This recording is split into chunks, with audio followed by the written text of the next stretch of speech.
So welcome back to our channel. இந்த வீடியோல இரண்டாம் யாமம் திரைப்படத்தை பத்தி பார்க்க போறோம். ஸோ வாங்க வீடியோக்குள்ள போகலாம். ஃபர்ஸ்ட் இந்த படத்துல லீட் ஆக்டர்ஸ் அப்படின்னு பாத்தீங்கன்னா ஹீரோயினா சஸ்திகா வந்து நடிச்சிருக்காங்க, ஹீரோவா துருவன் வந்து நடிச்சிருக்காரு மற்றும் பல ஆக்டர்ஸ் நடிப்புல இந்த படம் பாத்தீங்கன்னா வெளியே இருக்கு.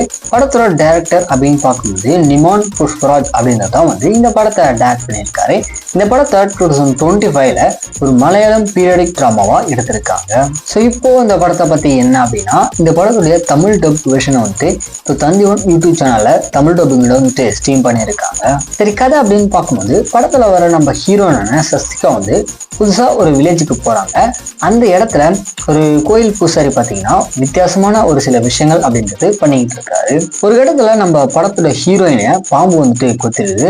ஸோ காப்பாற்றவே முடியாத ஒரு சுச்சுவேஷன்ல போனதுக்கு அப்புறம் அந்த கோயில் பூசாரி பாத்தீங்கன்னா நம்ம ஹீரோயினை வந்துட்டு காப்பாத்துறாரு. ஸோ இதுக்கப்புறம் இவரோட லைஃப்ல நடக்கூட மர்மமான விஷயங்கள்லாம் என்ன அப்படின்றத இந்த படத்தோட ஃபுல் ஸ்டோரியா இருக்கு. இந்த படத்தை பத்தி சொல்லணும் அப்படின்னா ஒரு ஆவரேஜான படம் தான். டைம் இருந்தா வேணா ட்ரை பண்ணி பாருங்க. இப்போ தந்தி1 யூடியூப் சேனல்ல தமிழ் டப்பிங்கோட ஸ்ட்ரீம் பண்ணியிருக்காங்க. ஸோ ஃபைனலாக இந்த மாதிரி மூவிஸோட அப்படியே தெரிஞ்சுக்கணும் அப்படின்னா மறக்காம நம்ம சேனல் சப்ஸ்கிரைப் பண்ணிட்டு இந்த வீடியோக்கு ஒரு லைக் போட்டுருங்க.